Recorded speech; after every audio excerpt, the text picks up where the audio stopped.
call our special school board meeting to order. We'll start with Dr. Barago. Thank you, Mrs. Seuss. We have two topics for this work session this evening. The first is to go over our board policy on recognition of booster organizations.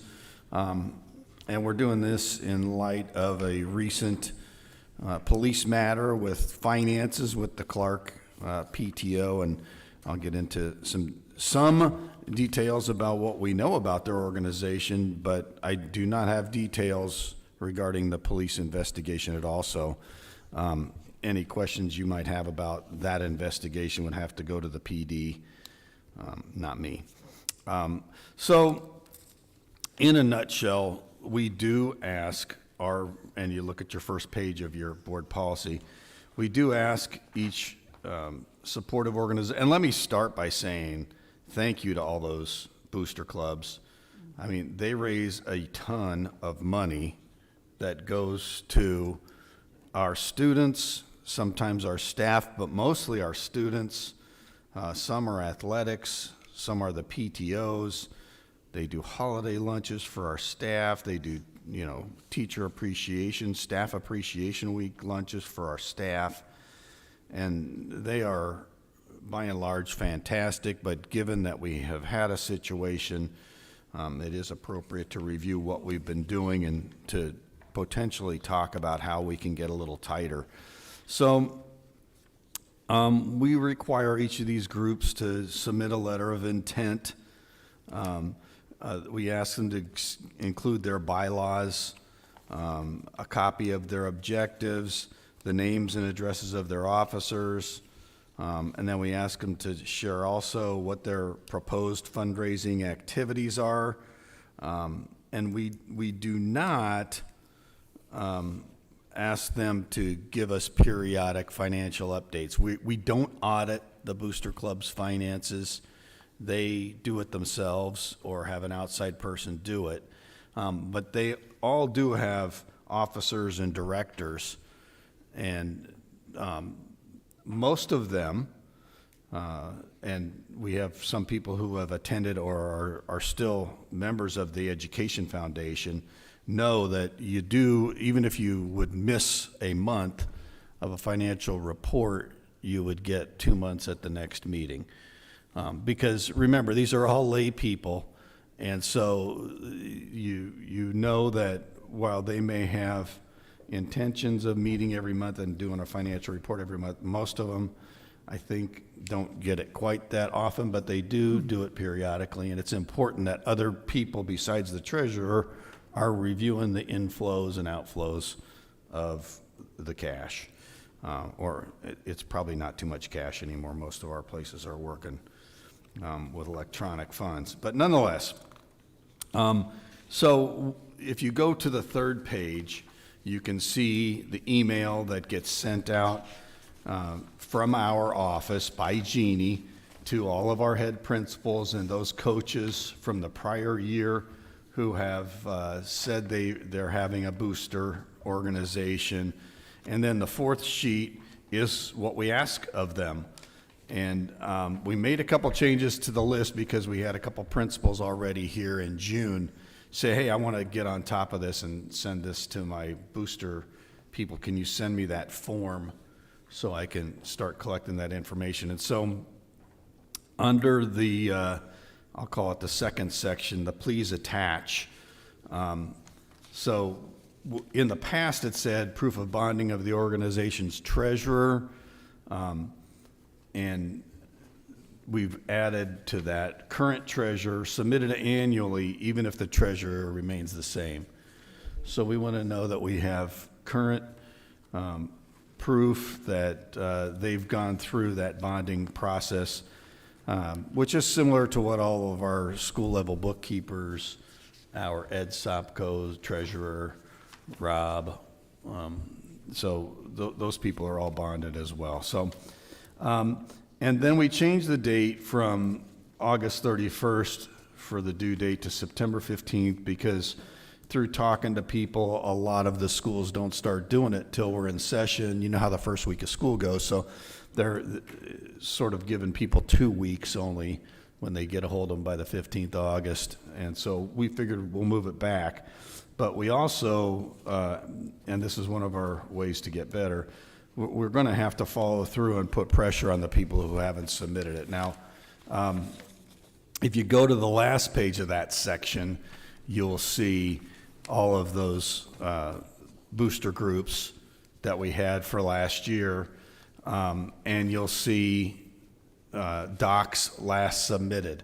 So only about half of them, remember we started more aggressively asking for this about 3 years ago, and I guess we haven't been as aggressive the last 2 years because a couple of them are only put them in 2023, 2024, and then you see some 2024, 25, and you see some that stayed current last year. So through our office and in conjunction with the principals, we'll just need to put more pressure on them. They have these documents. Sure. So if we ask them for them, I think it's just, as again, I said before, they're lay people who have real jobs and other lives, and they're doing this out of the kindness of their heart. So we need to gently but firmly say, hey, since we've had an issue now, we want to make sure that we're covered on this. If you go to the other packet that I gave you, it is the documentation that Clark PTO had given us. Their paperwork was tight. It was good. They just didn't have enough internal controls for something to happen. If something happened, okay, there's a preliminary belief that something happened, but we haven't seen any police investigation documentation as of yet. So I think there's a couple things that are important to remember. We don't govern these folks. They're independent organizations. They do serve at our pleasure, but it's hard to get angry with them if they're a little bit tardy on turning in documents, given how much they do for our students. So go ahead. Do the different, You want to use the mic?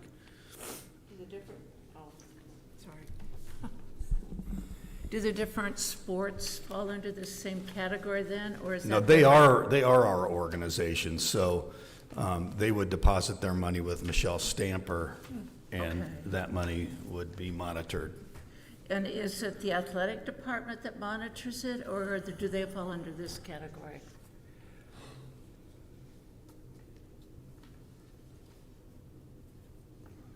That's an internal group, so the administrators would monitor it. Okay. And the reason I ask, partly, not solely, but partly, is because if I make a donation to this group, I see it on the board packet as an anonymous. If I make a donation to this group, it never appears on the board packet for like the music department. So I didn't know. Well, if it's the Kaler Music Boosters, then it wouldn't, because they would, Right. they don't declare to us their revenues and expenditures, nor do they do that in any school district. No, but I think there might be some confusion among people there, because not every donation that I make, and they're small, but they're just, they're not always on the board packet. And I always wondered about that, if they should be or they shouldn't be, because I don't know. But I would understand if it was made to band boosters, it wouldn't be. Right, and when I've given to Best Buddies, I've never seen it come through this, even though they're a school So it organization. I know I write a check, that's how I know they got it. Well, but if we're talking about following procedures, we want everybody to do that, right? Or should I be asking somebody else?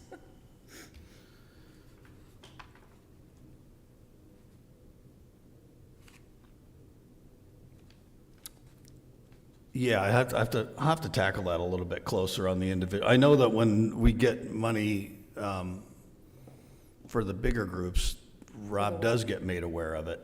For the larger booster groups, Rob is made aware of it, and he puts it on his list.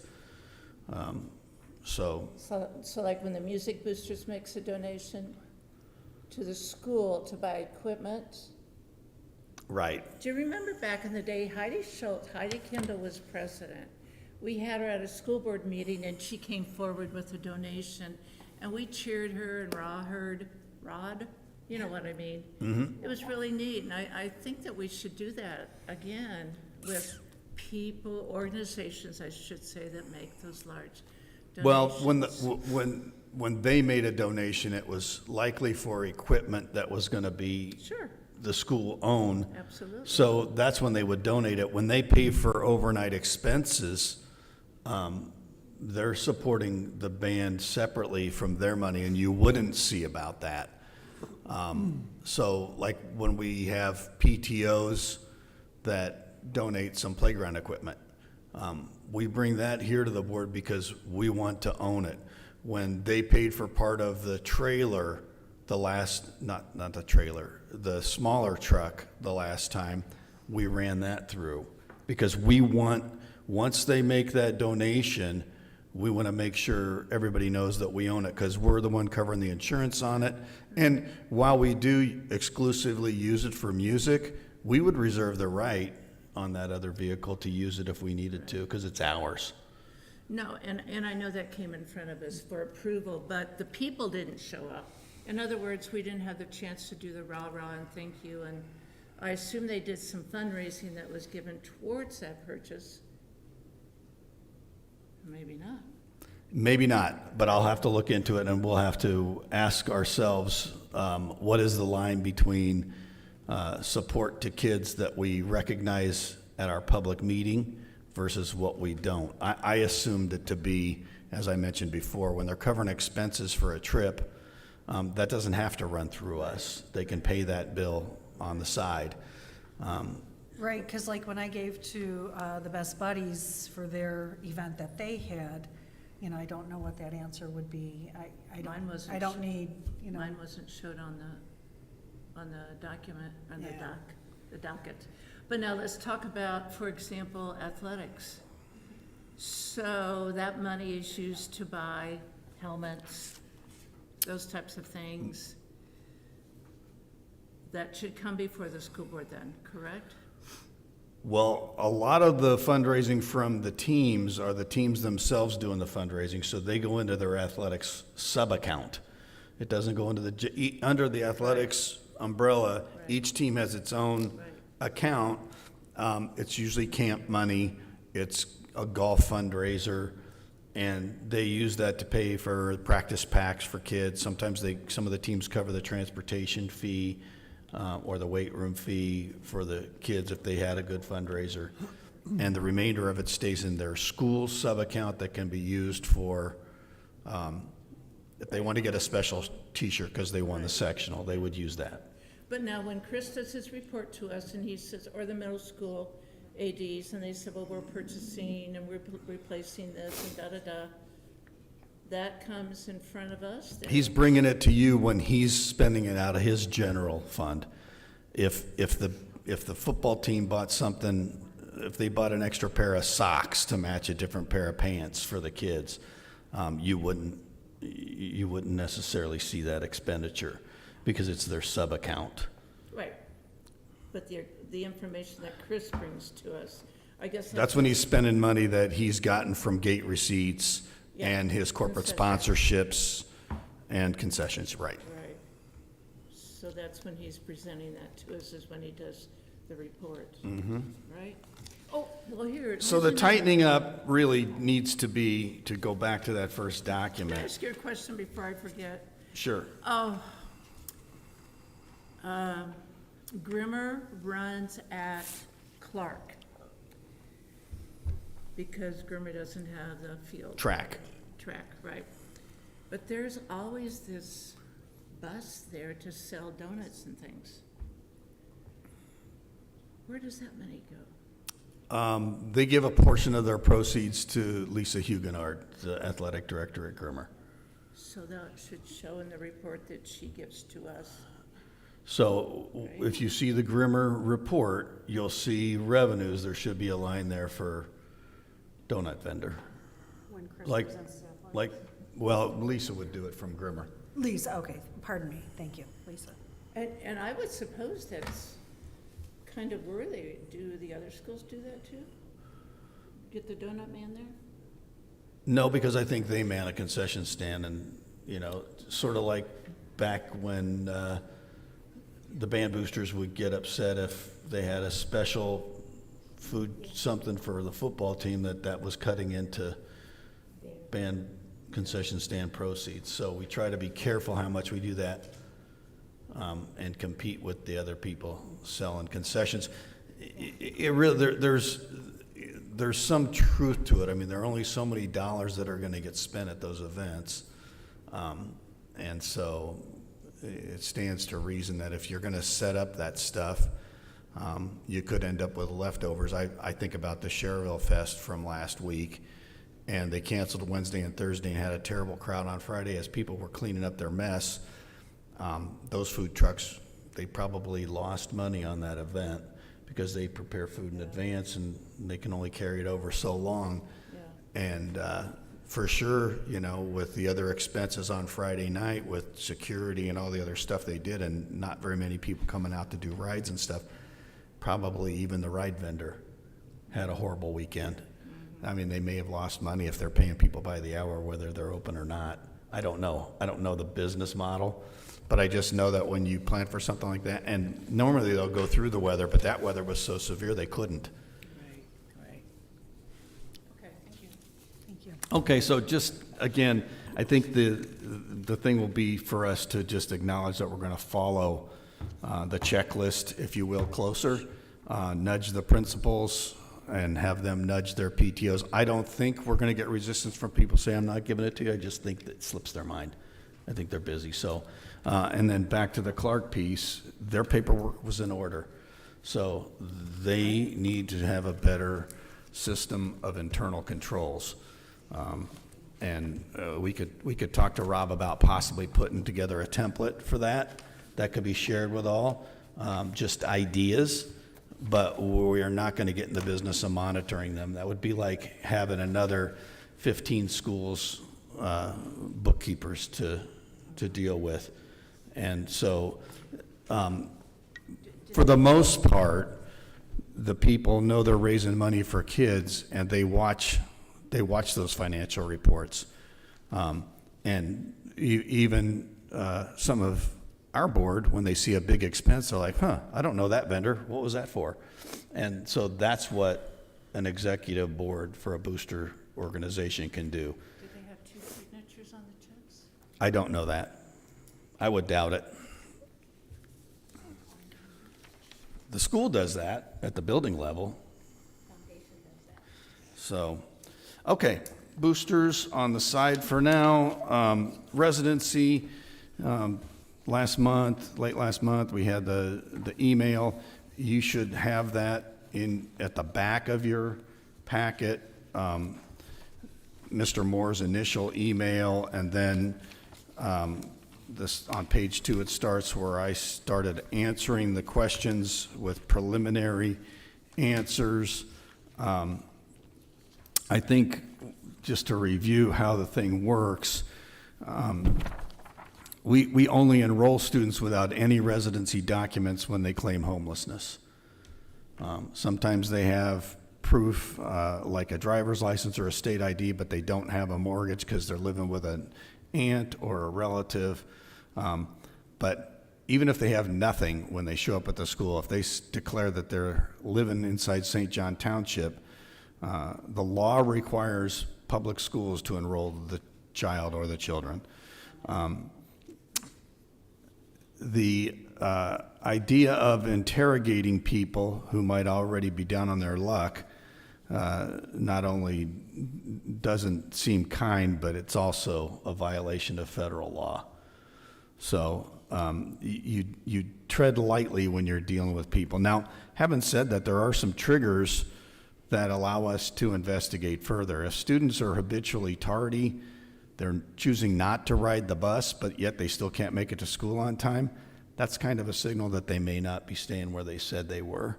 And so that first question would be, hey, your child's late a lot. It's not good for them. It's not good for the class.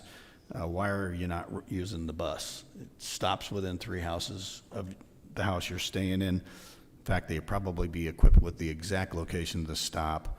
And so that's one of those things that is a trigger. Bus drivers can also notice when kids get off the bus and immediately jump in a car instead of going into the house or a house. Sometimes younger students just flat out share with staff members that they're not living in town anymore, usually what the statement is. We've moved. And that's another reason to ask those questions. One of the things that the community member brought up was, well, can't you do like repetitive home visits? Well, the law really frowns on that. While you might visit once in the evening, if you catch them there, they believe that that's enough, that you don't need to be hounding people who are in your school under this McKinney-Vento protection. There's another piece that I didn't share in the email to our constituent, but because we allow children to finish the semester after we determine they're no longer living here, sometimes community members think we're not acting on the information because there's a lag between when we get the information and when action is taken. If you can imagine students, let's just use Maryville as an example, they're on trimesters. So if they leave in the middle of a semester, they're not going to have the same schedule, they're not going to get the same credits, so the child would get punished from that. And then the other piece that I wanted to state on the record, one of the constituents' requests was to run a data study to determine if there's any correlation between children who declared homelessness and their disciplinary record. It is my belief that since those children legally have the right to attend our schools, I don't see how that analysis is helpful to us. And then it comes to the second piece, what can we do better? We can inform the drivers, we do seek action, we do follow their tips. I think we could better utilize our SROs to follow up discreetly or not to see if kids are getting off the bus and going into a house. We should certainly reinforce to our principals that they need to follow up on habitual tardiness of anybody, I might add, whether they live here or not, because our buses, if you remember several years back, we made the determination to pick up everyone, mainly out of safety for elementary kids, but even middle school and high school kids can live within a mile and we pick them up. So there's no reason to be tardy. And if somehow the bus gets stuck in traffic or icy conditions and they have to go slower, if they're late, we don't count kids as tardy because we tell our drivers, get the kids safely to school. If they're late, they're late. We'd rather be late than have a problem. And then, I think we can follow up with families who don't submit the documentation when they enroll. We can follow up with families when a community member provides information. We can require residency documents at the transition to middle school, perhaps. We can, for renters, require the completion of the lease end date field in Skyward, or Parent Square rather, and then follow up to get a copy of the new lease when that's appropriate. So we have some things we can do, and of course I won't be here, but I think these things are all doable without a ton of heartburn. It's just important for community to know that this particular group, since almost all of the people we're talking about are doubled up, they're living with relatives, sometimes a friend, but they're already having a tough time, so we need to be careful that we don't look mean-spirited about what we're doing. We are a closed district. That's a fact. That's our policy. Many districts around the state are not closed. As Sarah has said many times to me, the state, the way they word things from the DOE and others, they would like it if all of us were open, so kids could choose. They would like to have true school choice. It just gets complicated when you're asking your community to provide extra support, that if you get too many more kids and now you're at capacity, it can create a problem for the group that actually resides in the community. The other documents you got in that section is the most recent guidance from the state attendance officer. And so that's a document we could share with the public if they want to say, well, what's the state's opinion on that? The next document is what we have on our website, which I referred to in the email. What do you need to do to enroll a student? And then again, that last section is just my initial answers to our community member. But I think some of the stuff is intrusive, and that state guidance document would frown upon some of those suggestions. So, any questions on that piece? You know, Larry, is such a catch-22.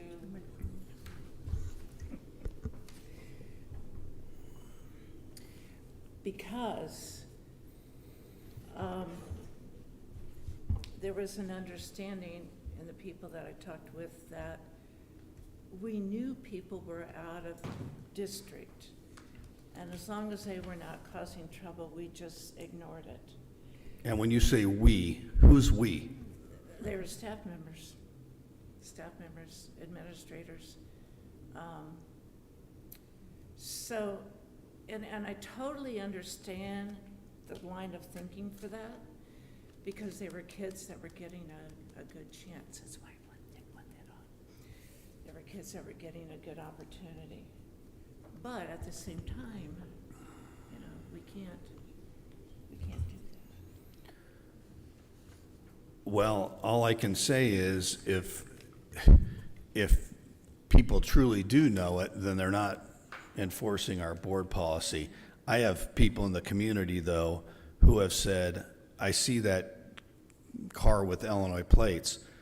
I live on the southeast corner of the district, and I have at least 6 or 8 cars in my neighborhood with Illinois plates. I know they live there, but they work in Illinois. So some people are convinced by that. I think some people are convinced we're looking the other way because we allow children to finish the grading period instead of just forcing them out on the spot. All I can say is those things that you're hearing don't get to me too often.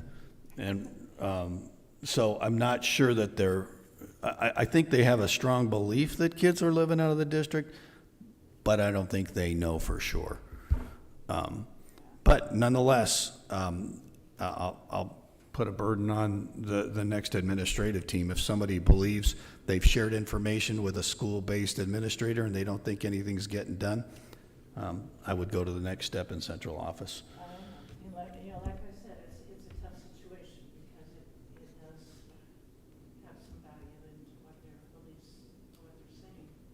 But can't do it. Can't do it. Anything else on residency for now? I just want to say that I like, under what we can do better, the requiring residency documents at transition to middle school to high school. I think that's a great way to kind of address this, and it might be cumbersome, but what about elementary school to middle school transition as well? It's on there. A lot can middle change. school and high school, yeah. Oh, well, it says transition to middle school and high school. I gotcha. Yep. All right, that's all. Thanks. And if there's a lot of cars in this gentleman's neighborhood with Illinois plates, our police are not doing their job then, because those are all supposed to be ticketed and changed. What do we give them, 3 months, is it, 2 months, 1 month, 90 days? I don't know. It's just, If it's their personal vehicle, but if it's their company's vehicle, they can't put an Indiana plate on a company that's incorporated in Illinois, just so when they drive across the border, it has the right plate. They are following the law. have they checked into it though? That's the other thing. Well, I think the police are stretched thin already. I think that they probably check into it if they have to pull somebody over for a moving violation. Otherwise, I think they would be inundated, and they probably could tell you better than anybody what percentage of, let's just look at Dyer. What percentage of people living in Dyer have an Illinois plate? I bet it's pretty high. Because of our proximity to Chicago and the suburbs, there are a high volume of people that work there that have company cars. Myself, I had my children's father for 20 years. He had a Illinois plated company car. And obviously, we lived in Sherrville, but, so there, I think there is a high incident of that, and that's a lot of what people are seeing. If he was asked for verification, he could probably prove it. It was a company car. I'm just trying to think out of the box for some of the issues that are out there. And I still think it's a good idea to stand in the parking lot and write down the license plate numbers like we used to do. I really would like to say it's nice that maybe since we've been able to have an SRO in each of one of our buildings, if that would be something that was a good suggestion too. I think just to get some other eyes on it, not just, not always just putting it there for the principals, but having that help. Well, that's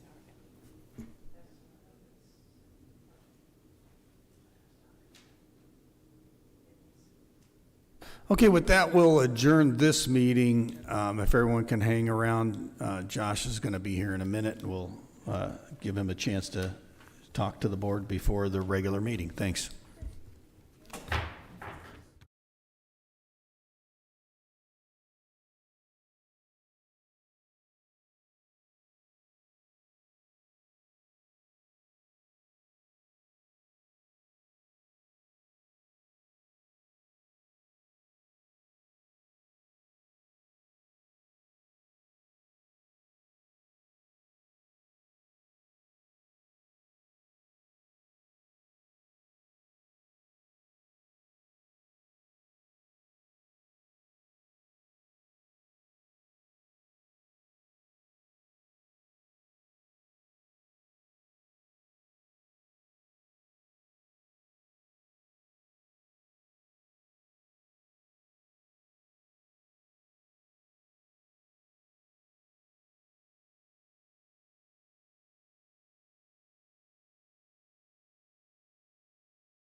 Allegiance, and we'll have Dr. Veraco lead us tonight.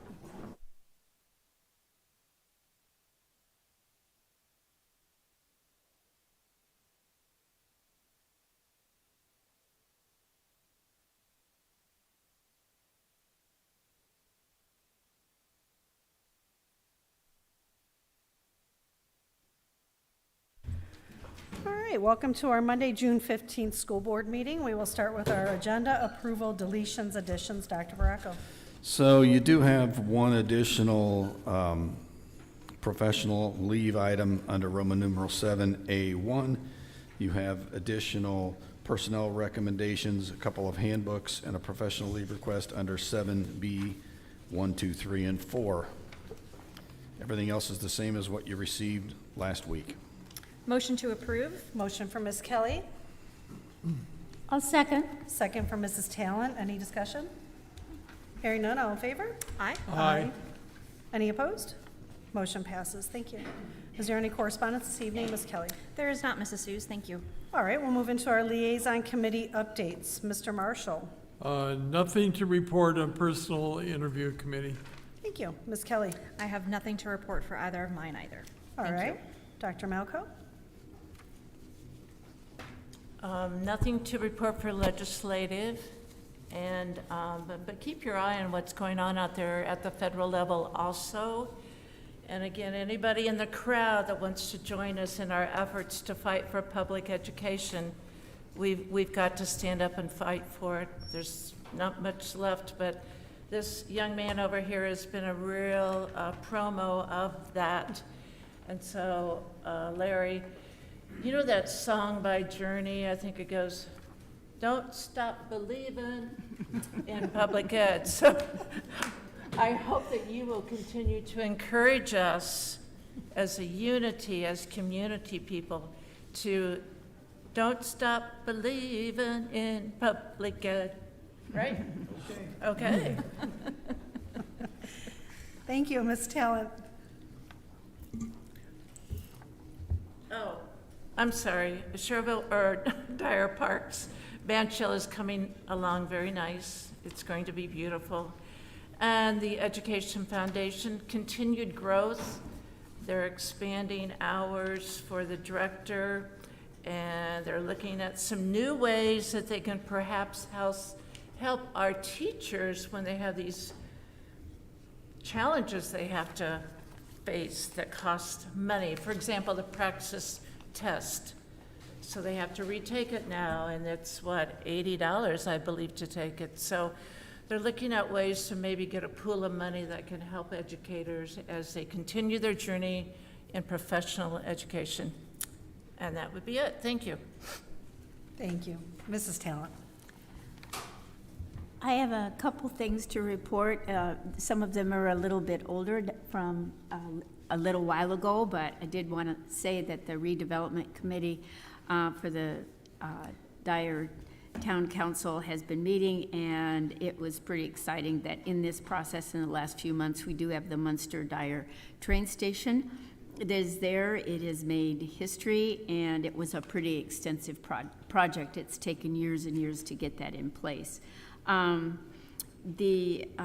there's been some purchase and a demolition of a home that will become basically public open space at Maine and at Sheffield. So that will be something different. We are also looking for the safety of the families that utilize the Plum Creek area, and that they're expanding the parking area. Also, they're looking at a project for a public hearing concerning TIF fees that may be charged for various plots of ground within our Dyer area. And there will be a meeting this coming week about that. And for the June meeting, that is also going to be this Thursday. And back to our wellness committee, it was mentioned a little bit this evening already as we were visiting with Mr. Josh. So we also wanted to point out that there was the challenge. I think I mentioned that quite a while ago, but there's a lot of Protzman people here, so congratulations to you all. And it did encourage the individuals throughout our staff to participate with the Lake Central High School Color Run. There was also a teacher appreciation initiative by the Wellness Committee, and thanks to Mrs. Castaneda, we were able to have for our staff at each one of the buildings comfort dogs that came in, and it did really allow the staff to really have a change in scenery with the stresses that may bring. It's worse than the holidays, that's for sure. And so thank you very much for your efforts, for Mrs. Castaneda for that. I think that's long enough. Thank you, and for my two committees, Dollars for Scholars, we are meeting Wednesday night for a meeting and to write those checks and get them to the colleges, so in the next 2 weeks. And then in July, August, we'll be gearing up for homecoming, so anybody who wants to be on the homecoming committee, see me. All right, our official school board business topics consent agenda, Dr. Baraco. Thank you again. Seek board approval for our minutes from the executive session and the regular meeting on May 18th.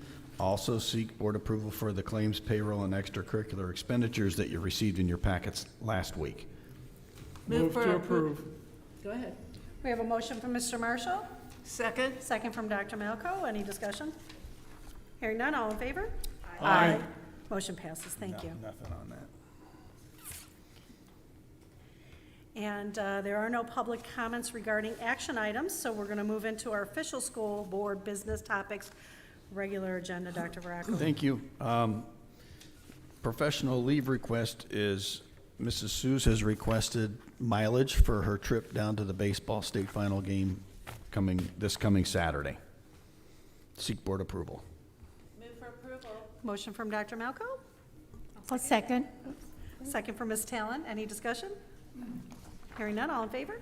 Aye. Motion passes, thank you. Thank you. My second item is just to say to everybody who is here tonight or at home that it does seem like yesterday that I was at a summer meeting, named the interim superintendent at Lake Central, and the 16 years went by in a flash. So hoping in my next chapter or chapters I can have a lot of fun like I've had here without the stress. I'll always be a cheerleader for Lake Central, so that's all I have. And for public ed. Well, that's what we are.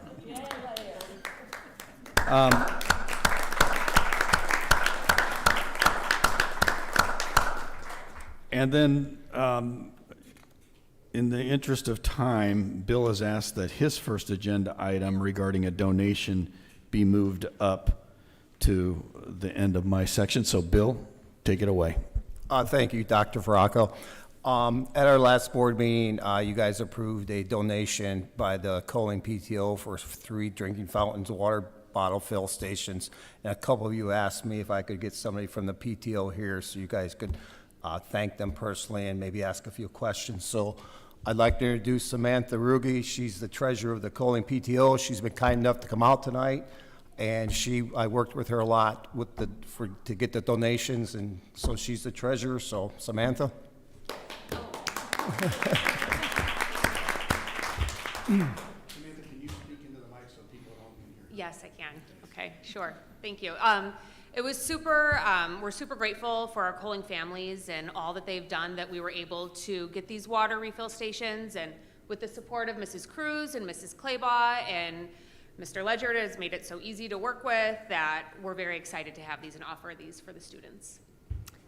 How many are going in? 3. 3. Okay. And so tell me what they look like. I mean, tell me. It's like where you It's- can put the water bottle under. It's a standard stainless steel drinking fountain, but besides the fountain, it also has the bottle fill station in the back, so you can either have a drink with the normal drinking fountain or fill your bottle with the bottle fill station. And they're gonna go into 3 areas at Coling.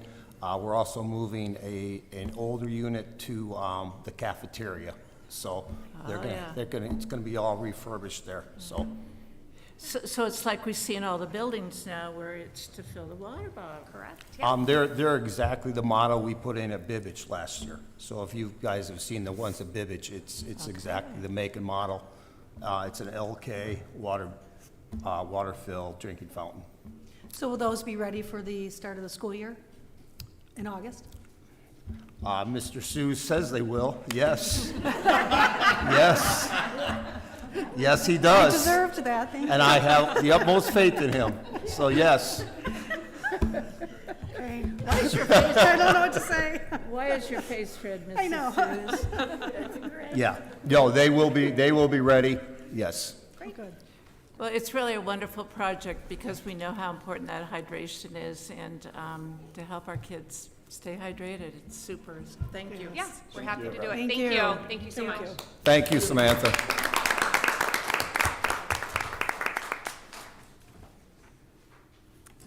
Okay. Sorry.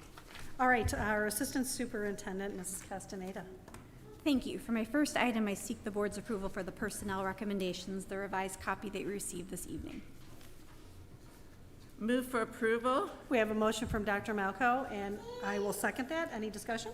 I do have a question on the one that's marked out, applied skills. She notified us that she, I believe, took a position elsewhere. Okay, so she's not coming here? No. Okay, thank you. All right. All in favor? Aye. Motion passes. And before we move on, there's two people in the audience I want to recognize. The first is our new Bibbage principal, Mr. Josh Worsba. Oh, yeah.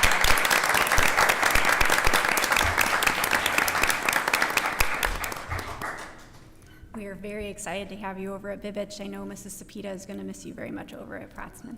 And can he introduce his family? Sure, Josh, All you want to come right. up for a second? Yes. Sure.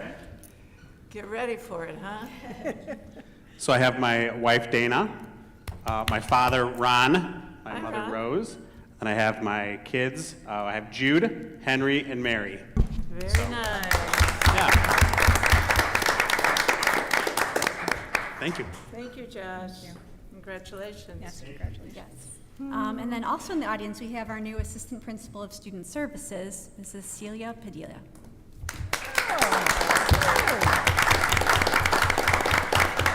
Yeah, come on down. I want to know, tell me about this one. So we are very fortunate to be getting Mrs. Padilla from Griffith. She was their Director of Special Education, and so we're incredibly fortunate to have her now working with our elementary schools here in Lake Central and being part of our team.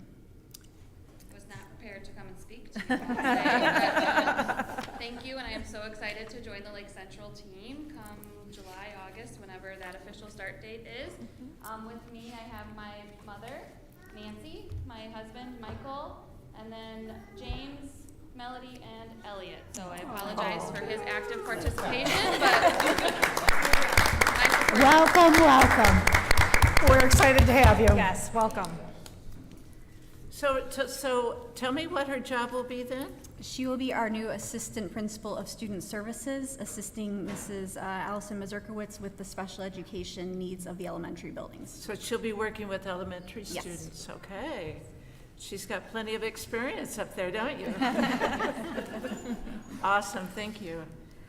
You are both welcome to stay for the rest of the meeting, but if you also wanted to get ice cream or have other things that you need to do, bedtime, you're also welcome to stay. Oh, sorry. My mistake. No chocolate? All right, my next item is seeking the board's approval for the professional leave requests, the revised copy you received this evening. Motion to approve. We have a motion from Ms. Kelly, I'll second. second from Mrs. Talent. Any discussion or questions? Hearing none, all in favor? Aye. Motion passes. Thank you. For my next item, I am going to be asking for the board's approval on a series of handbooks. So the first one that we're going to be looking at is the classified handbook updates. You should have a packet in front of you along with a little cheat sheet. Kind of the big updates that we're doing is some language being added for our new, or not new, but we started it in the fall, absence reporting software, which is Red Rover. We added some language about ceremonial rights day. For some reason, that was never in the classified handbook, but they utilize it, so we just made sure that that language was in there. For our bereavement leave, we updated the language.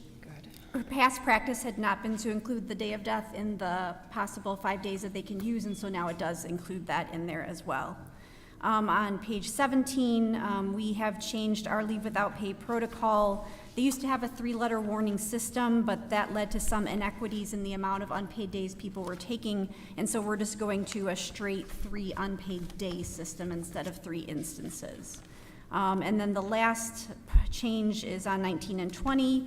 Just added some language about the ability of our employees to stay on health and life insurance for the full cost after retirement up until age 65. This has been our protocol, but again, we, for some reason, didn't have it in writing in the handbook, so that part was added. So I seek the board's approval for the revised copy you received this evening. Move for approval. We have a motion from Dr. Malco, I'll second. second from Mrs. Kelly. Any discussion? Hearing none, all in favor? Aye. Aye. Motion passes. Thank you. Thank you. Our next handbook update is the certified handbook, which again, you should have in front of you with the cheat sheet. On page 2, we added an updating grades section. We do require our teachers to have grades updated every 2 weeks. However, that language was not stated explicitly in the handbook, and so we added that piece. There's a couple places where Mrs. Grimala replaces myself as a Civil Rights Title IX and Compliance Coordinator. On page 9, we made that same change to the bereavement leave that I mentioned with the classified staff. Page 10 is again adding Becky Grimala as my replacement for FMLA contacts. Page 12 is where the actual language is about the grades being updated every 2 weeks. We, of course, grant extensions if it's a very lengthy paper or project. On page 24, we added some language about which movie ratings are acceptable at each level. We've always had the practice, but it wasn't explicitly stated, and so the teachers wanted that as a reference point in the document. And then on page 25, we added some language to our teacher transfer policy. We have had to include seniority as a factor. For a while at the state level, they were really pushing us to use our evaluation ratings, but those are no longer things that the state is emphasizing. And so that's why the seniority language is going back in there. And then just a clarifying statement about how all of those factors are used when making the decision. It's not necessarily done in the order that they're listed in the booklet. And then I think those are all the changes, so I seek the board's approval for the revised copy. Motion to approve? Motion for Ms. Kelly, and I will second that. Any discussion? No, I like the way you charted out the movie ratings. I thought that was very clear. Thank Very you. helpful. All in favor? Aye. Any opposed? Motion passes. Thank you. Our next handbook update is for the administrator handbook. Most of these were technical corrections. We had switched from personal illness days to just sick days last year, but in a couple different spots in the handbook, we failed to make that change. And so on page 2, page 3, pages 5 and 6, all of those were changed from personal illness to sick, so it reflects it accurately. On page 8, we removed some outdated Indiana code language about the TAG grant, and then the remaining changes were just putting in language about Red Rover being our absence system for calling off. So I seek the board's approval for that administrator handbook update. Move to approve. Motion from Mr. Marshall, I'll second. second from Mrs. Talon. Any discussion?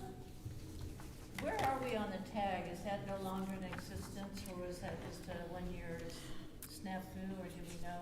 So it's a 2-year snafu, in my opinion. They changed the tag, as we've talked about. They have heard a lot of complaints from us in the field about how this new tag is not beneficial to staff. It's very divisive. We are not going to participate in next school year. We thankfully were able to pass our referendum, whereas other districts, that may be the only raise they're able to give, and I understand and respect that. Our hope is that in this next session, which is a budget session, that they will listen to the field and make changes with the tag format. I think in the end, their goal was maybe to try to do more to recognize people in high-stakes areas like English language arts and math, special education, some of our STEM areas. I think there's ways to do that without creating such a divisive system, and I hope that they take that under consideration next year.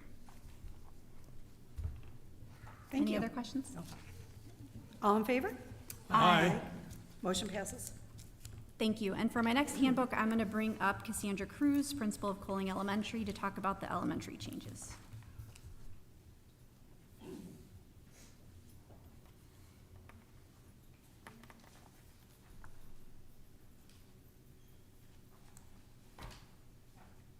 All right, good evening. We've got a couple of changes in our elementary handbook.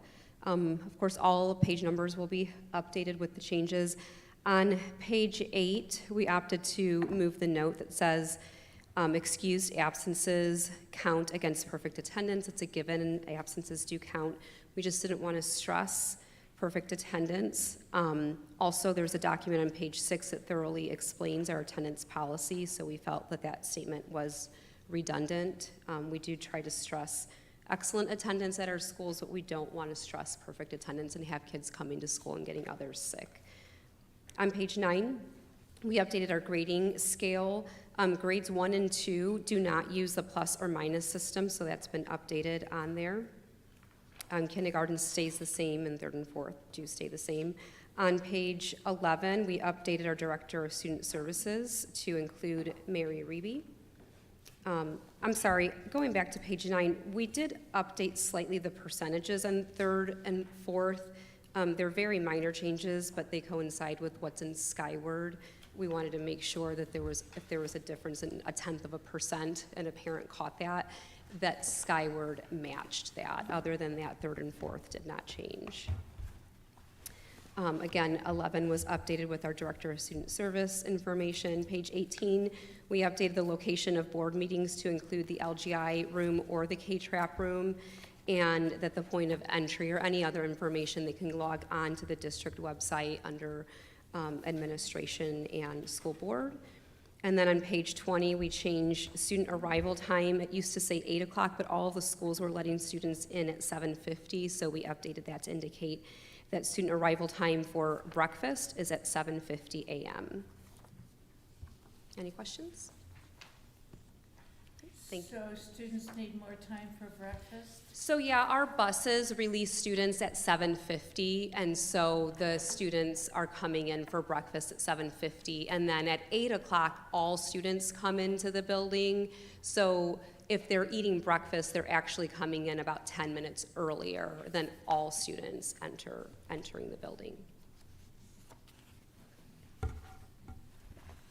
Any other questions?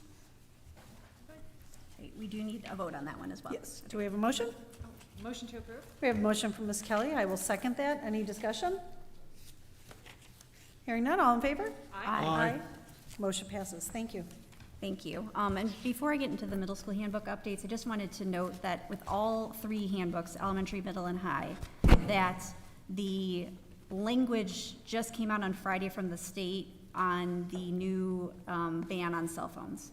And so our 2 options are essentially to have students not bring them to school at all, or make sure they're in a secure location, and they gave us some examples of what those secure locations can be, because students are supposed to have wireless devices, including smartwatches, away from bell to bell.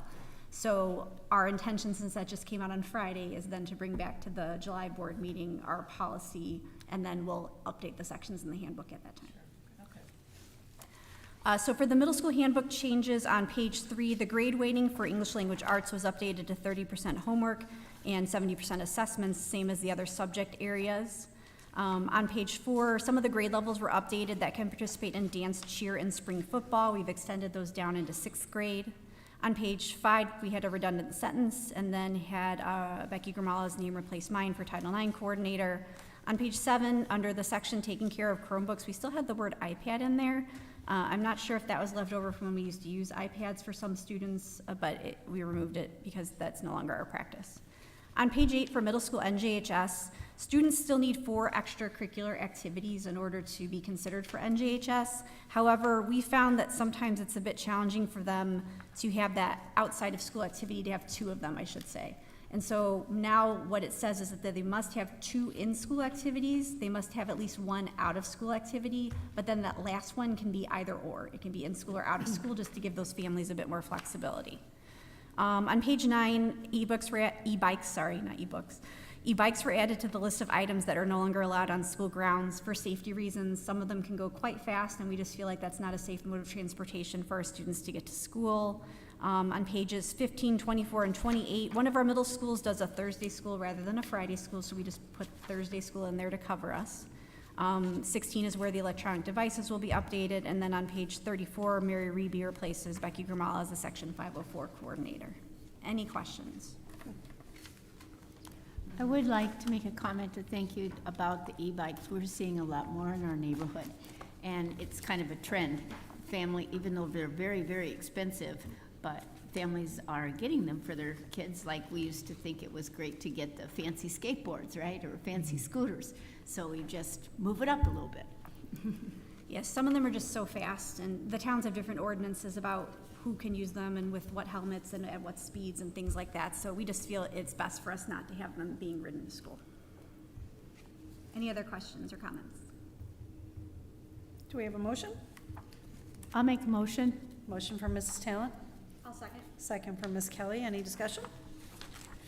Hearing none, all in favor? Aye. Motion passes. Thank you. And then for the last handbook, I'm going to ask Mrs. Carrie Regan, Assistant Principal at the high school, to come up and talk about the high school changes. Evening. Yeah. Okay, the first couple changes are just our yearly changes, changing the year to 26-27, and the table of contents, obviously those page numbers will be adjusted. The next one, page 9, this is an addition for disruptive behavior. We're going to add student walkouts, and the wording in there is pretty much the same wording that Mrs. Novak had sent out, but we're just going to go ahead and add it to the handbook. And it states a student walkout during instructional time, PTE included, would be a substantial disruption to the educational environment. Students who walk out of the building on any day without permission are considered truant. The consequence for a student's first truancy is a consequence of 2 alternate to suspension plans, or ASPs, which are 6 hours of detention. These ASPs do count as suspension days on a student's record.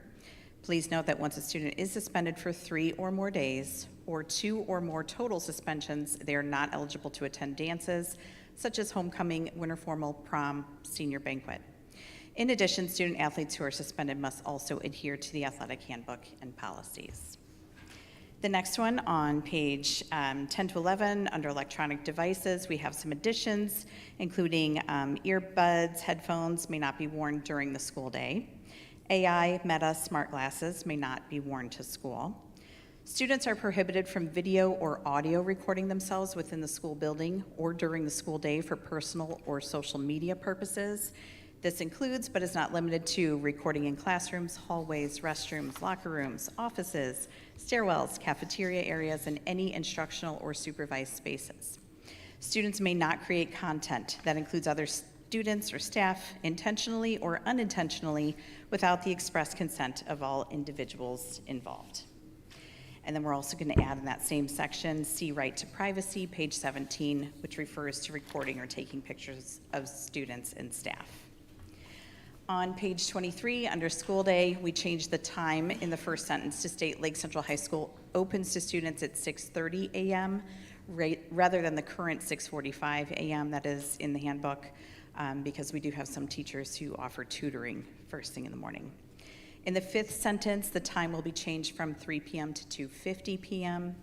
And in the last sentence, the times change from 6:30 a.m. to 2:25 p.m. to 6:50 a.m. to 2:50 p.m. Page 26, attendance policies and procedures, grades K through 12. We removed up to suspension or expulsion of a student in the last sentence. It now reads, repeated instances of unexcused absences may result in disciplinary action. Page 28, under truancy, after the first truancy, we removed see below and added see types of disciplinary action. Page 32, disabilities in section 504, we replaced Rebecca Grimala's name with Mary Reby's information.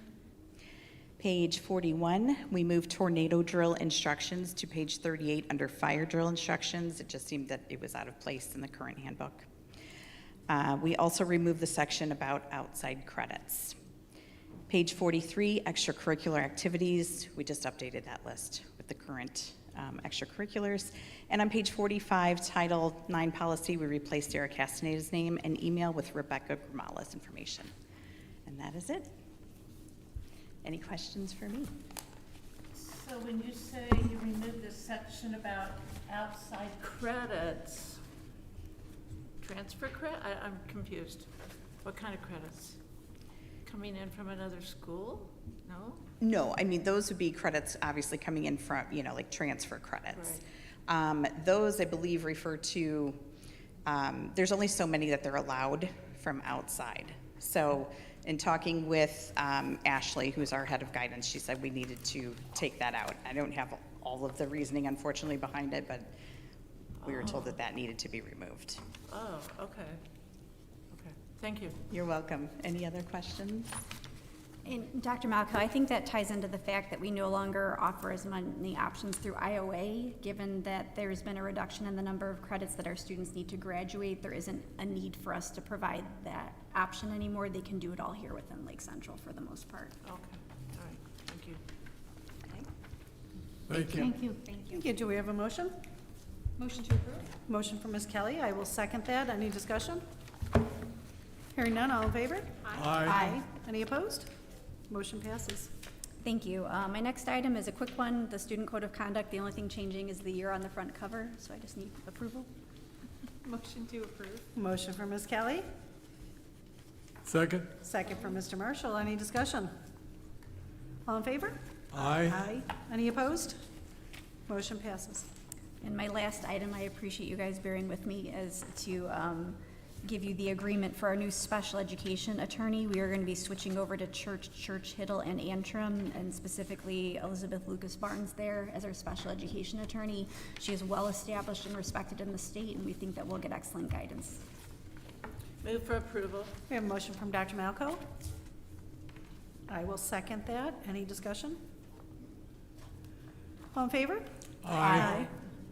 Motion passes. Thank you for researching that. I appreciate Thank you. that. All right, since our Director of Primary Education, Dr. Bracey's not here, our Director of Secondary Education, Mrs. Schoeneman's going to. Thank you. On behalf of Dr. Bracey, I am seeking the board's approval for the professional leave requests included in Dr. Bracey's board packet. So approved. We have a motion from Mr. Marshall, Second? second from Dr. Malco. Any discussion? All in favor? Aye. Motion passes. Thank you. And you'll move right into your section? Sounds good. Okay, so on behalf of me, I'm seeking the board's approval for the professional leave requests included in your board packet. Motion to approve. Motion from Ms. Kelly, I'll second. second from Mrs. Talent. Any discussion? All in favor? Aye. Any opposed? Motion passes. Thank you. And for my second item, I'm seeking the board's approval for the field trip requests also included in your packet. So moved. Motion from Ms. Talent, and I will second that. Any discussion? All in favor? Aye. Any opposed? Motion passes. Thank you. And then I've got a few additional items that I would just like to provide some information and a recap on. One moment.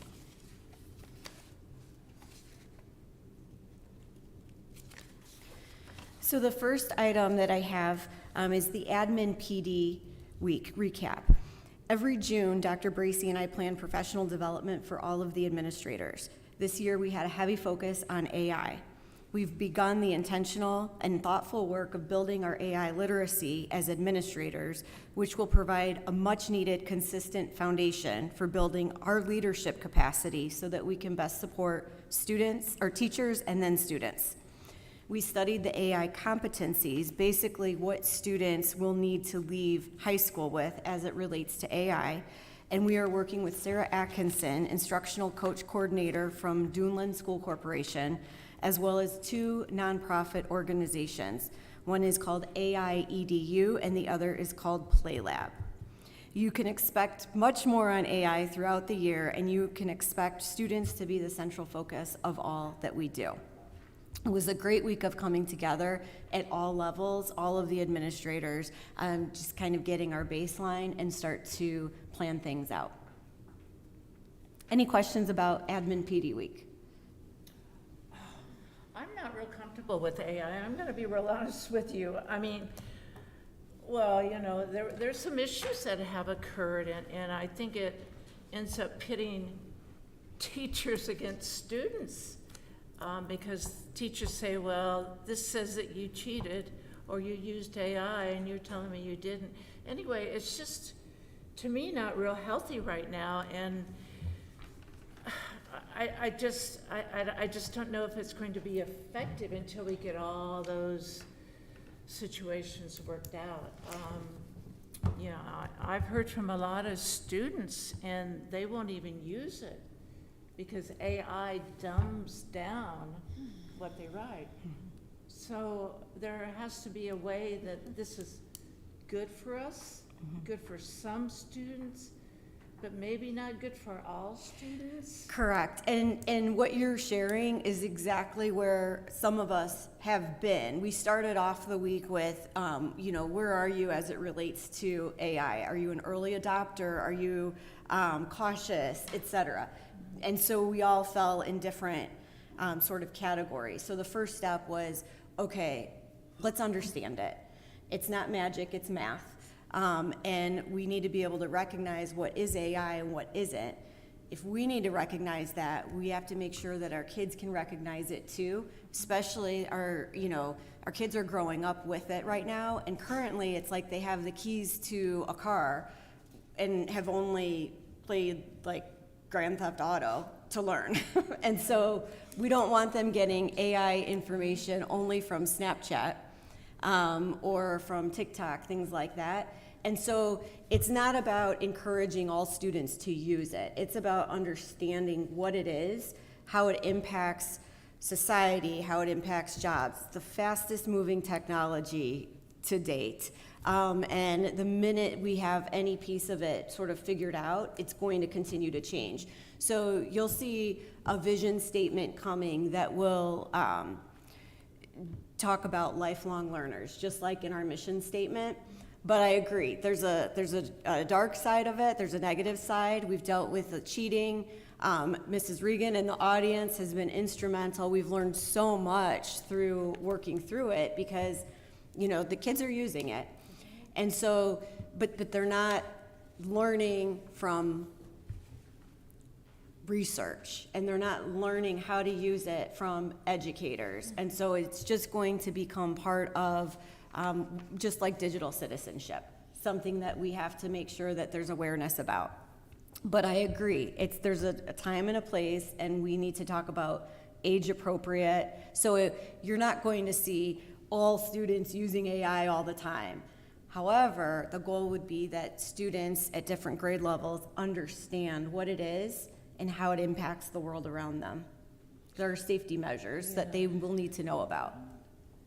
I just get really concerned about it because I know that some of the situations that occurred this past year created animosity, and that's not what we want out of a program at school. Correct.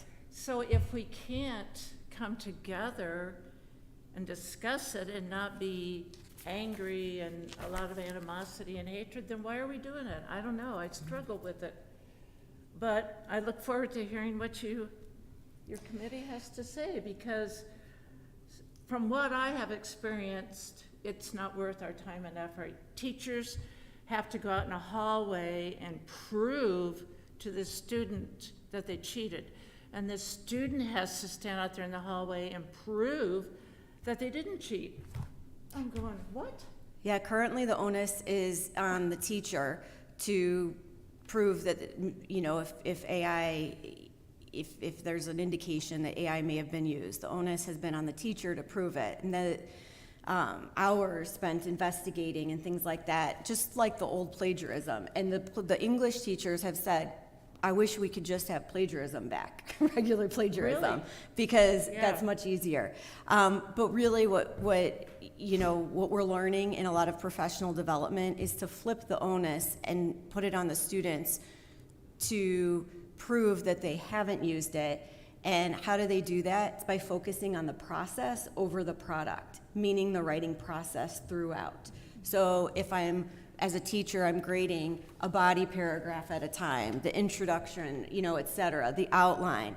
Many things are becoming more handwritten, and teachers are leaning into that. But if I'm collecting that all the way through, then at the end, there's not going to be an issue.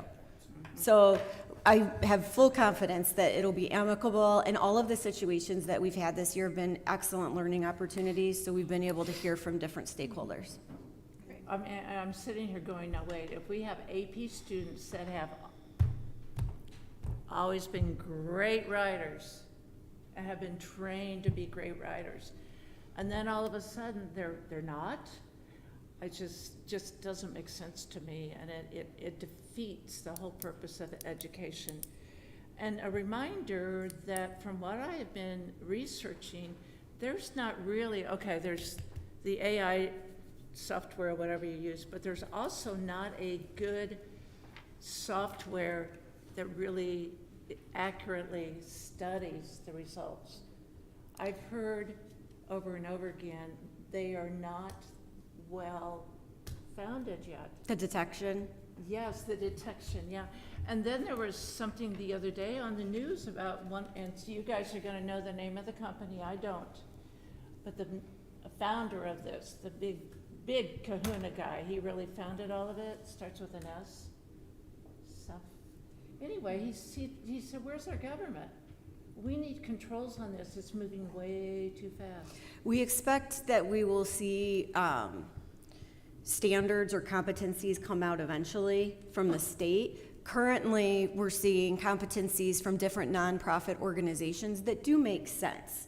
Things like, teaching kids how to recognize what is AI and what isn't. Teaching kids that AI is not your friend. It's math, it's a robot, and it's coded. Because there are situations, and Sarah Atkinson from Duneland has shared the work that they have done. We're grateful for that partnership, and honestly, we've found a professional learning community within this work, and that's fantastic. But one of the things that she has shared in her extensive training has been it's more of a social emotional issue than we first thought. So it's not going anywhere. We have to understand it as administrators, teachers. We have to be able to explain it. I don't know why we do. And then we've got to make sure that our kids can. Colleges are requiring AI courses now. Can't we just have a class that they take in AI, and the rest of it is just like they've always done? If you're an AP student and you're a heck of a good writer, just, I don't know. Yes. I struggle with it because of the ugliness I saw last school year, and I made you aware of all that. But I don't know. I just worry about it. Okay.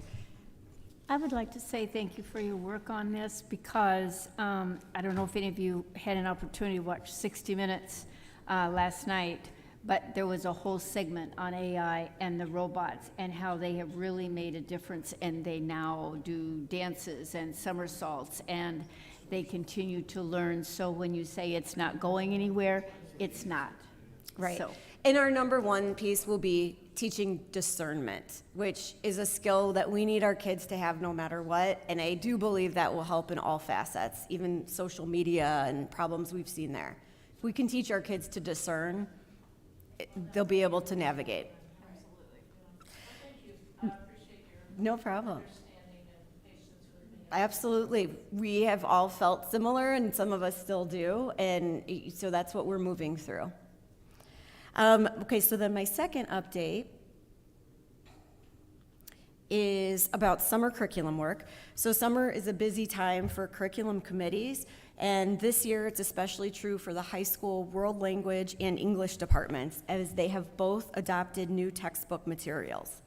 The world language department has selected McGraw-Hill's Ase Dice for Spanish, Linko for French, and Vista for German. All three languages will have training and curriculum mapping time in July. The English department has selected Savis My Perspectives for English 9, 10, and 11, and will also have training and curriculum mapping in July.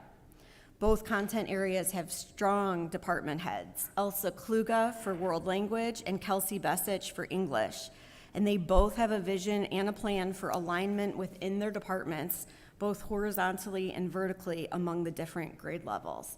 Working with them has been fantastic, as well as the administrators who oversee the departments. Carrie Regan oversees English, and Joe Stanich oversees World Language.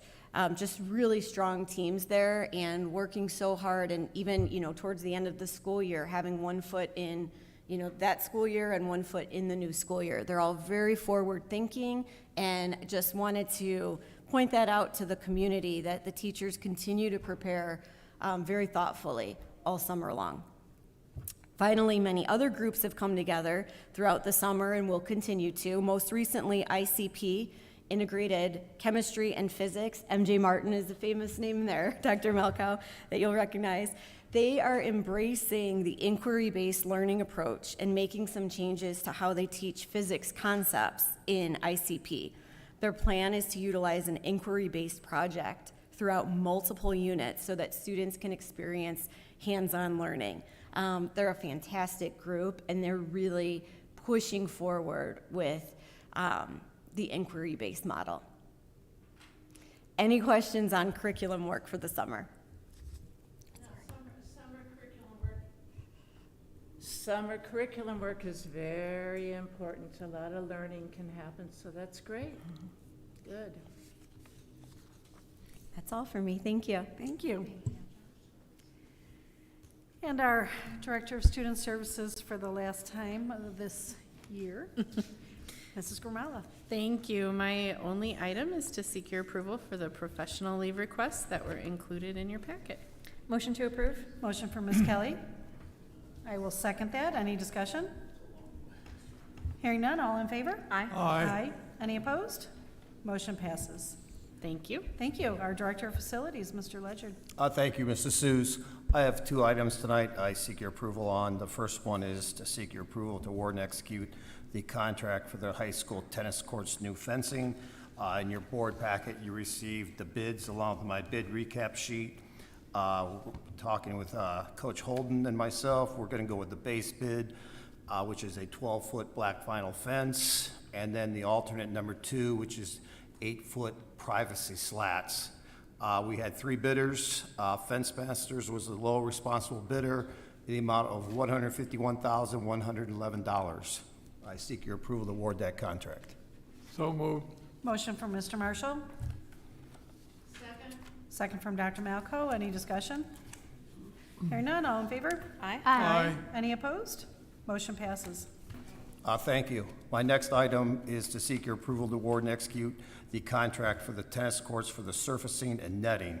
Again, in your board packet, you had my bid recap sheet along with all the bids and the scopes. We originally had 4 bidders, but one pulled out because they couldn't meet our aggressive schedule.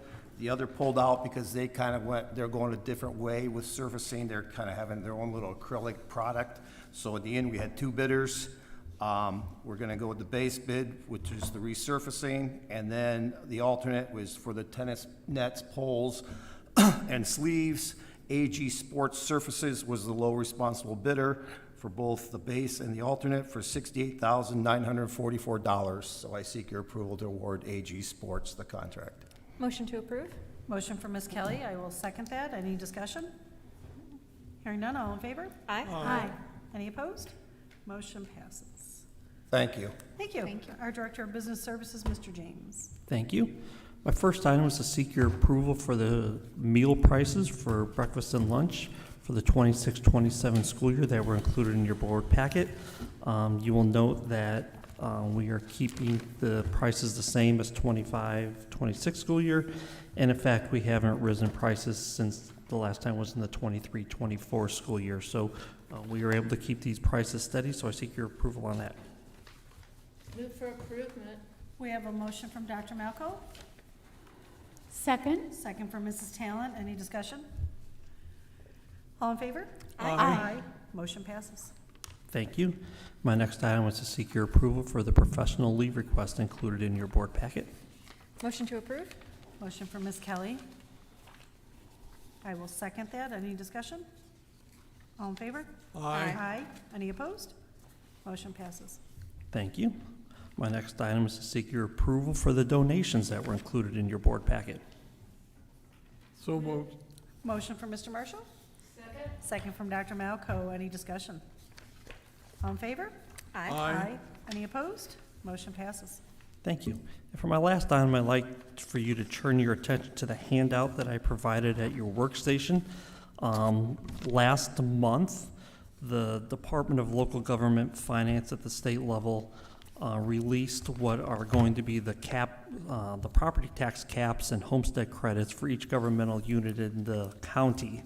We've been keeping a watchful eye on this because this is where we're going to see what the actual impact from Senate Enrolled Act 1 enacted last year and how it was going to affect not only us at the school district, but some of our neighboring some of our municipalities as well.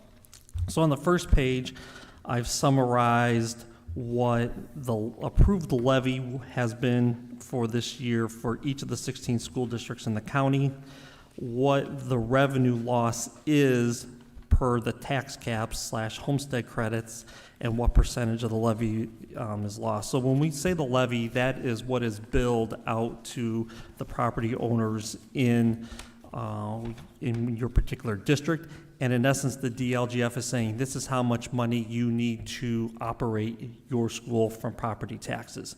And then the tax caps come into play with the 1, 2, 3%.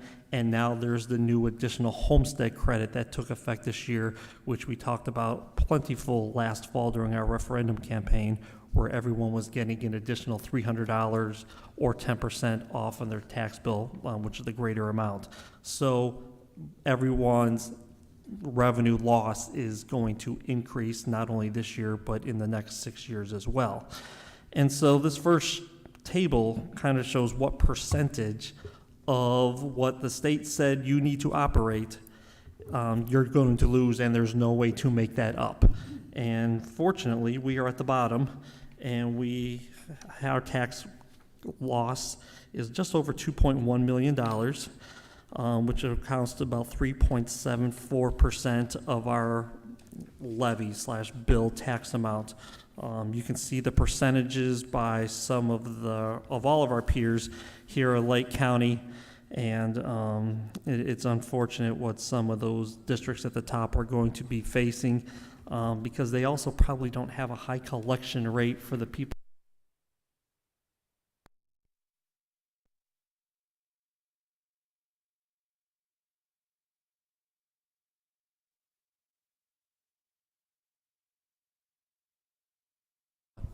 As you know, we have a good, there we go, we're back on the, we have a really good collection rate from our constituents, and we appreciate that. So, again, we are seeing only about just less than 4% of a revenue lost. The second page puts that same data in a nice bar graph for you, and you will see that we are all the way to the right as what our tax impact is going to be compared to our peers. On the third page is the main page I want to go over here because this is really showing the change compared to 2025 to 2026 in what revenue losses all school districts in Lake and Porter County are going to see. And then I also included there the town of Dyer, town of Cherville, and the town of St. John. So if you just look where I highlighted Lake Central, last year in 2025, we had tax cap losses of about $139,000, and that has jumped by almost $2 million here to $2.1 million. Again, this was the whole basis of our referendum campaign, so this is no news to all of you, but I'm just trying to educate our public out there. And so many school districts are seeing a large amount. You can see Hanover's increase, our neighbors to the south, Porter Township, Porter Township having a sizable amount, nor by dollar amount and percentage changes. If you look at our 3 municipalities, again, we talked throughout the fall, this Senate Enrolled Act is not just school districts, it's all governmental units. And so you take a town like St. John, who had about a $6,000 revenue loss last year, and now it's going to be upwards of $800,000 this year. And Cherville and Dyer also respectively increasing. So these were the actual numbers. When we're preparing the budget, the DLGF gives us an estimate in the summer of what they feel your revenue losses are going to be for the following year, so you can plan accordingly. Sometimes those have been accurate, sometimes they haven't been so accurate. So on that column to the right, I've indicated what the DLGF estimate was last summer of what each respective school district's losses were going to be. And actually, ours wasn't too bad. It was only off by about $90,000. That was good. We like to have our estimates clear. You can see some of our peers. You look at Highland, their estimate from the DLGF was $600,000. That ended up being $1.2 million. So lots of districts are trying to now figure out what is going to happen. It's going to cause, even though we've been hearing about this for the last 12 to 15 months, now we're getting these reports of what the actual loss is going to be here in calendar year 26. And guess what? Half the year is already over, right? So trying to make adjustments for next school year is going to be the priority for so many schools. I did have it noted on the bottom that, as you know, last May, when we went down this path, we engaged with Policy Analytics, the firm from Indianapolis, to give us an idea of what, I said we didn't know how good that DLGF number was going to be. When they have the parcels of the property values of all the parcels in our school district, what was their estimate of what they felt our tax loss was going to be, and they estimated it at $2,118,000, which was only about $2,000 difference than what the actual came out. So we are very fortunate to the Policy Analytics team for their data. And it was with their data where we did the math to determine what is that rate that we need to increase to in order to not have the revenue loss that we would have otherwise been experiencing. So yes, we are going to have tax caps of $2.1 million, but because of our increased tax rate in the referendum, we will have the revenue to offset that. So again, fortunate to our community for supporting us on that role. And then the last piece is just a bar graph as a reminder of what the impact of Senate Enroll Act was computed for Policy Analytics for the next 8 years. And as you can see, and as you can recall, we utilized this graphic quite extensively in the fall. Yes. $2.1 million here in 2026.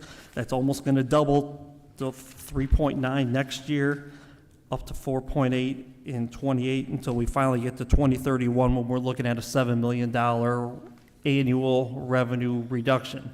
However, again, the 26.14 rate offsets all of this loss. That is why we did what we did with their help and backed into that number. It wasn't just the number that we threw out. So just a reminder, now, of course, every given year, it's all based on assumptions and estimates.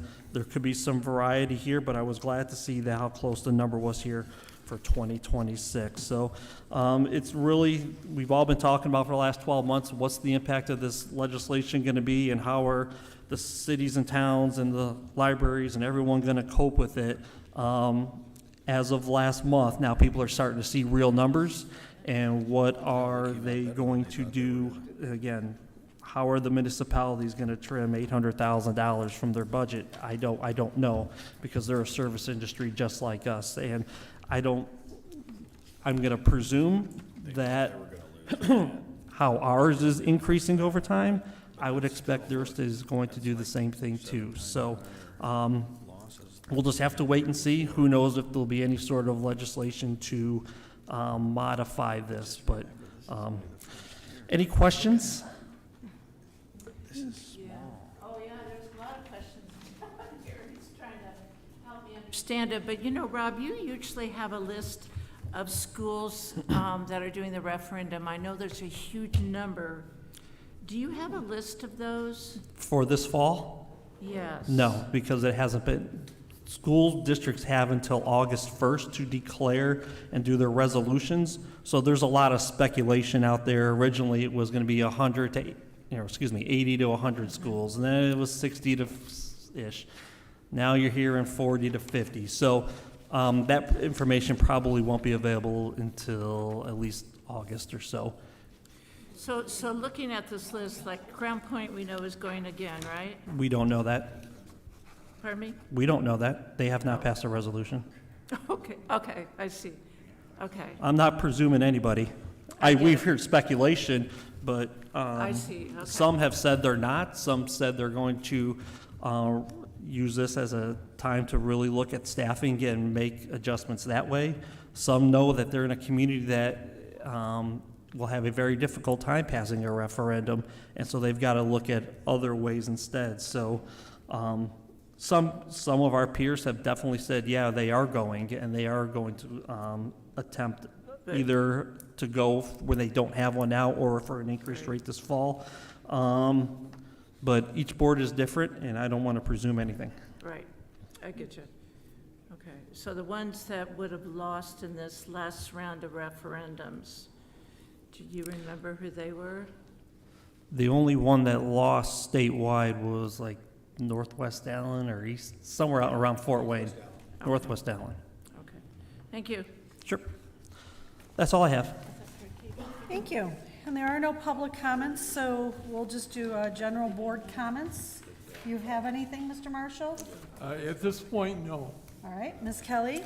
I just want to give a huge shout out to our many spring sports teams who have achieved semi-state competition level, state competition level, tennis, volleyball, baseball, softball, track and field. I apologize if I forgot anybody, but way to go, everybody, coaches, parents, student athletes. I mean, just unbelievable. So congratulations to all of you. Woo, woo, woo, yeah, all right, yeah, for sure. Dr. Malco? I have nothing to say. Ms. Talent? I think that Ms. Kelly did exactly and said exactly what I was going to say. Congratulations. Hope everybody has a safe, great summer. And I also want to say thank you to everyone that did such a great job for our graduation this year. There was a lot of work, and so thank you for everyone for that. Yes, lots of positive comments from community that came my way for having it outdoors. So I know it's a feat to get there, but appreciate it being outside when we can have it outside. So with that, we'll turn it over to Dr. Varacco for board calendar and future activities for the last time. Okay, our next meeting, your next meeting, will be July 13th. And I want to thank the boys baseball and softball team for defeating Munster and Crown Point both in my final year as superintendent. Thank you. Zing! So before we adjourn, you didn't think you would get off that easy. So we just, as a board, put together just a little tribute to you. So tonight, we have one final opportunity, as well as the privilege of recognizing and celebrating the extraordinary career of Superintendent Larry Varacco as he retires after more than 3 decades of dedicated service to the Lake Central School Corporation. Larry's journey at Lake Central began in August of 1993, when he was hired as a social studies teacher in the C Wing at Lake Central High School. At that time, Jerry Newell served as principal and Tom Roman was superintendent. Like so many outstanding educators, Larry began his career in the classroom, helping shape the lives of students while building relationships with colleagues and families. He has often shared that he knew Lake Central was a special place from the beginning. During new teacher orientation, he quickly recognized the strength and professionalism of the social studies department. Veteran teachers willingly shared their best lessons and ideas, creating an environment where collaboration and excellence thrived. Department Chair Lee Paris even noticed Larry's habit of arriving early each day, a necessity as a young teacher traveling from classroom to classroom, but also an early sign of the dedication and work ethic that would define his career. Beyond the classroom, Larry invested deeply in extracurricular activities and athletics. He served as a varsity baseball assistant coach in '94, junior varsity coach from '95 through '97, and became varsity coach in '98, leading the team to a regional championship that same year. In 1999, Larry was promoted to assistant principal at Lake Central High School under Principal Sandy Platt and Superintendent Janet Emmerich. Although he once left Lake Central for a year to serve as athletic director at Kankakee Valley, he often reflects on how fortunate he was that Principal Sandy Platt gave him the opportunity to return. That opportunity inspired him to do everything he could to help make Lake Central High School even better. In fact, Larry has said that his 8 years serving on the Sandy Platt's administrative team remain among his very best memories in education. In 2007, Larry moved to central office under Superintendent Janet Emmerich. Because he had not yet obtained his superintendent's license, he was initially hired as a director of personnel. Even then, his leadership and commitment to serving others were already evident. Thanks to the vision of the 2010 School Board of Trustees, Larry was named Superintendent of Lake Central School Corporation, a position he has held with distinction ever since. Throughout his years in central office, Larry has often emphasized that success is built on strong teams. He has spoken with gratitude about the many directors and support staff who continually seek ways to better serve students and employees. His philosophy has been simple but powerful. When we create better conditions for our staff, they, in turn, create better outcomes for our students. That philosophy has guided Lake Central's leadership for the past 16 years. Larry's legacy cannot be measured solely in years of service or titles he held. His legacy lives in the thousands of students educated, the educators mentored, the program strengthened, and the culture of excellence that continues throughout our district. And I would be remiss if I didn't mention that the many ways Larry immersed himself in our community, from attending countless athletic events to volunteering year after year to shuck corn, to help raise scholarship funds for our students, to cooking hot dogs to support school clubs, and always making himself available to our community. Larry has consistently led by example and shown what it means to be truly present. And of course, we cannot forget one of his more memorable roles, disguising himself as Mr. Freeze after calling one of those rare Lake Central snow days. Turns out that even superintendents occasionally have secret identities. These moments, both big and small, are what have made Larry not just an exceptional superintendent, but a beloved member of the Lake Central family. Larry, on behalf of the Board of School Trustees, which included 12 different trustees across 4 different board eras, countless staff members, students, families, and community, thank you for your unwavering dedication to Lake Central. Thank you for leading with integrity, vision, and a steadfast commitment to putting students first. Larry, it has been an honor to serve alongside you, and your impact on Lake Central will be felt for generations. Thank you for leaving Lake Central better than you found it. Larry, we wish you retirement filled with health, happiness, and new adventures. And to your wife, Heidi, congratulations and good luck. After decades of sharing Larry with Lake Central, you finally get him full-time. Congratulations on an extraordinary career and a well-earned retirement. Enjoy it, Larry, you certainly earned it. So with that,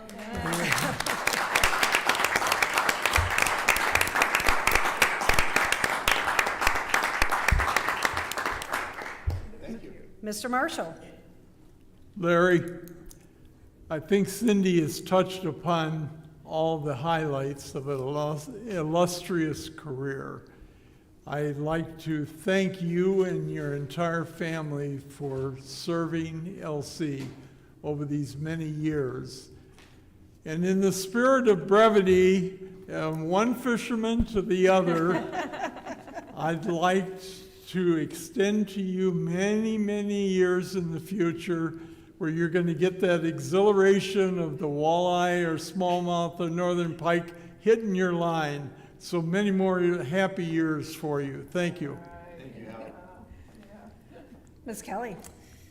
Thank you, Larry, for your many decades of leadership within our corporation. Very appreciated, and your support to the school board. You're going to be missed, but we expect you to still show up to things. From time to time. Okay. They're every other Monday night Yes, typically. every other Monday. Congratulations, and I wish you lots of luck fishing. And I also wish Heidi lots of luck. Dr. Malco? Oh, is it my turn? Sure. Well, Larry, congratulations, and I do remember those days so vividly at our administrators' meetings when you would pop in and Sandy would be there and Ken would be there and Janet and Tony, and yeah, you had good things to say back then. So I knew you were destined to be a good contributor to Lake Central, so thanks for everything you've done for us. I want to remind you very seriously about the song of Journey, which is Don't Stop Believing, okay? Because you have been integral for our growth, I believe, sure have. towards public ed. So Sure have. we have your number, we know how to reach you, but congratulations and enjoy. Thank you. You're welcome. Ms. Talent? Yes, well, I know that the time says it's 8:15, but this is like, like a graduation or a wedding. You only get to do it once, and that's it. So, yeah, here we go. Over the past 18-plus years, I have had the opportunity to work with Dr. Baracco in several ways. The first experience was when I was working on my own principal intern program. I would make periodic scheduled stops at Lake Central High School to interview with him as he served assistant principal. And then, of course, the principal, Sandy Platt, would also join in. They both provided such insight and even asked me once in a while as an LC community member and parent of 3 sons educated in the corporation. So that was pretty much an honor. So thank you. Dr. Baracco and Mrs. Platt always made sure that there was approval that was given so that I could visit other individuals in the high school, such as the Social Studies Department Chair, Chuck Pollan, who is really also a fan of Dr. Baracco, history teacher Tom Clark, and Larry always had an open door policy, which remains in place even as he wraps up his career.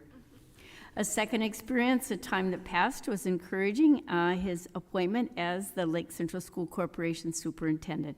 It was very nice to be approached by members to say, what do you think about this Larry Baracco? For my vantage point, he was honest, had integrity, open to learn, and had the best interest of LC School Corporation schools and the community in mind, and his heart. He had proven himself to be a hard worker, and as a lifelong learner, he encouraged others to do the same by earning his doctorate. Third, we worked together on several initiatives that affected the corporation as I moved from various classrooms into the dean of students. He always seemed to value the opinion of those serving in our Lake Central School Corporation schools. Could he do all that was always asked? No, but much serious thought or consideration was always put into those weighty decisions. Dr. Emmerich, along with Dr. Malco, encouraged my input into a state-mandated district-wide wellness committee. This is going to go a long time, so hang on. No, not really. 5 hours, no, not really. When Dr. Baracco became superintendent, he asked me to assist in the coordination of that committee. It was really an honor, so thank you. Through his efforts, literally, it really is important to note that several staff lives were saved because of the wellness screenings that he championed. If it wasn't for his support, those kinds of screenings wouldn't have taken place. And a fourth thing to consider is, in knowing Dr. Baracco over the years, is the honest and open communication style he possesses. He actively listens and tried to make sure that my point of view or others' points of view was considered as he would mentor, guide, and encourage personal development as people and as professionals. He did that for many others, and he is doing that today. Yes, he has worked with individuals here this evening. We did not always agree, yet he placed confidence in my perspective or this perspective of others and saw value in the points that we were trying to make and discuss. He will have no idea how encouraging and purposeful his challenging words and actions have been through this employee's career at LC. Upon retiring, he encouraged me not to put my passion for excellent student educational opportunities on the shelf. Larry encouraged me to think about staying on and continue to work with the Lake Central High School Gold Star War Memorial and that committee. Think about substitute teaching, continue to be involved in the Lake Central Education Foundation, or even considering serving as a school board member. And the privilege to work hard to help pass another yet much-needed referendum. Thank you for your insight today. That was really good, Rob. Well, this is where we're at today. Dr. Larry Baracco is retiring. However, the passion you have exercised in our Tri-Town area, Dr. Baracco, for the public education and for the veterans who have served our country, so all students, no matter their gifts or the ability, those passions will carry on. The passion of all students to have schooling that prepares them for life will be carried on because of your investment in the most powerful resource that we have, and that's the resource of people, i.e. several of us at this table. Your passion will continue to filter to us, but in different ways. However, the passionate focus that you, Dr. Baracco, Larry, have set will guide for years and years to come. I, for one, will continue to watch and learn from your leadership that took Lake Central School Corporation through good times and grueling times, the good, the bad, and the very, very ugly of times. Hats off to a great professional and professional friend, with much gratitude. Thank you for all those warm sentiments. And I do want to say that in addition to administrators who've always embraced being part of a team, for the most part, our board has said, yeah, you tell us the rationale for what you're thinking about doing, and we'll get behind it. So I certainly appreciate all of the support from all of the school boards who I've served under since 2007, basically. And before, because every once in a while, even at the high school level, we'd come here and have to talk to the board about something we wanted to change with our program. But I really want to close my comments tonight. Dr. Malco asks me to continue to be a champion for public education, which I will. But I really want to thank our community, because the way the funding is structured right now in the state, if you want to be near or be the best, you need a community that's going to support you. The state right now, to be honest, is paying for an average education. I believe our community expects a lot more than that. I believe they have the right to say, why aren't we the best? I believe they have the right to say, why don't we have such and such foreign language? And we have to think about what our response is and the rationale for why maybe we lack in a certain area. But the most important thing, is that for you to have good programming, you need to have good people, you need to have services for kids, and without our community support, which they gave us last fall, we'd be squeezing it a lot tighter, like unfortunately some of our peers have to do.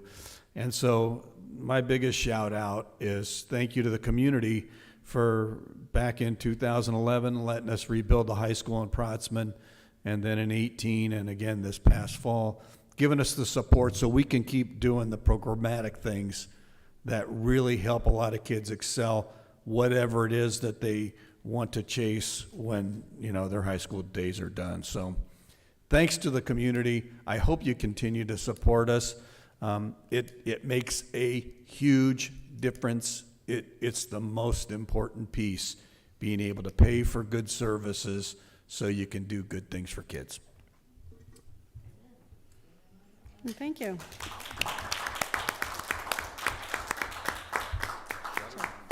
All right, do we have motion for adjournment? Motion to adjourn. We are adjourned.